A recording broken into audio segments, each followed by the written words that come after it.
I almost did not share a fighter verse for this week.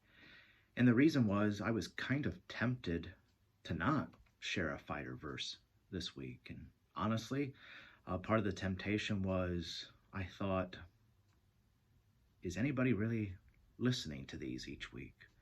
Or are these fighter verses making a difference among us and for us each week? So those were things that crossed my mind this morning. And I was outside and I thought, I'm not going to bother with a fighter verse this week. And then I came across a fighter verse for this week that totally met my attitude and my temptation. And I hope you'll see why here in a minute. It is Psalm 126, verse 5. And actually, I would challenge you that after you hear verse 5, go ahead and read the whole psalm. It's only 6 verses. But verse 5 really sums it up.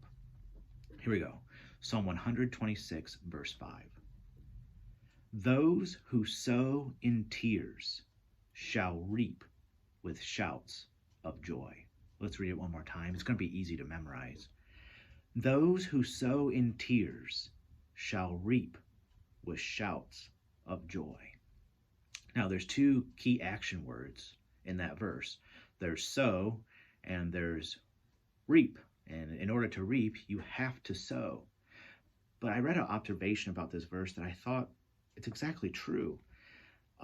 The sowing is not what produces the tears. Now think about sowing this way.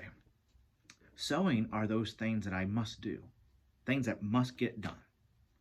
And so the sowing, the things that must get done, are not what produces the tears. What produces the tears? Well, there's other things in life that produce the tears, that cause the tears. And so I have to go through life, even when I'm sad, I still have to get things done. And so I thought that's a great distinction.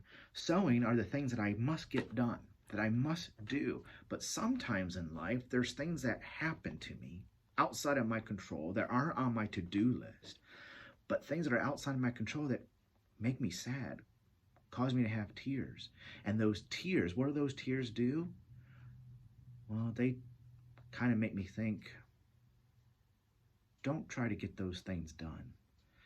Those tears can sometimes be a temptation to quit, to give up, and not bother with the sowing.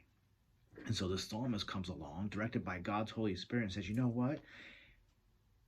Sometimes you have to get things done with tears. Even when there's things that make you sad, even when there's things that make you cry, those tears should not deter you from getting things done. So here's how I kind of thought through it myself.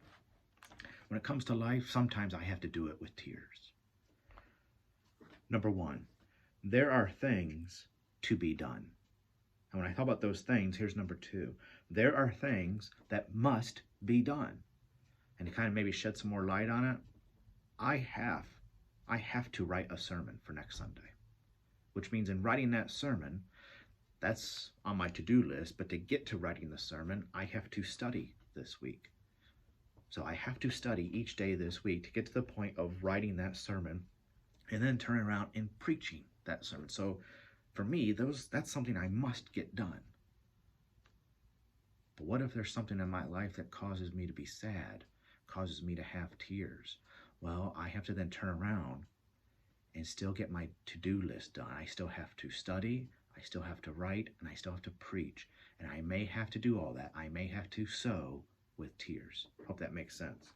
So there are things to be done. There are things that must be done. Number 3, sometimes those things are done with tears. Number 4, why?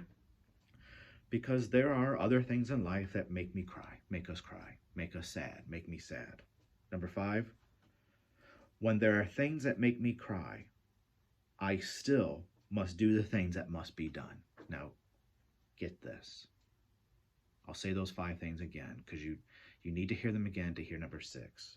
Number 1, there are things to be done.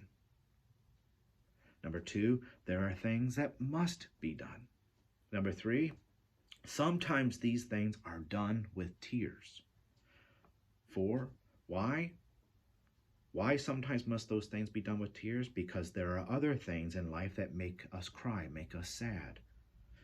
Number 5, when there are things that make me cry, when there are things that make me sad, I still must do the things that must be done.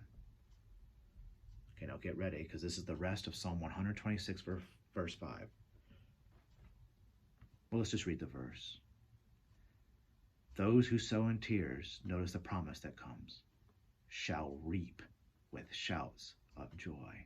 So you see the promise. Sometimes in the things that must be done, sometimes I will do those things with tears because there are things in my life that make me sad, make me cry. But notice the promise God gives.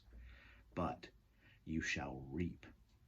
See, there'll be fruit that comes out of the work that must be done. Even if you do that work with tears, there will be fruit. And when you reap that fruit, you will do so with shouts of joy. So I hope you can take Psalm 126, verse 5, apply it to your life this week. And when you feel like not doing something, when you feel like quitting, when you're tempted to say, I'm just going to neglect that, I hope Psalm 126, verse 5 comes to mind this week.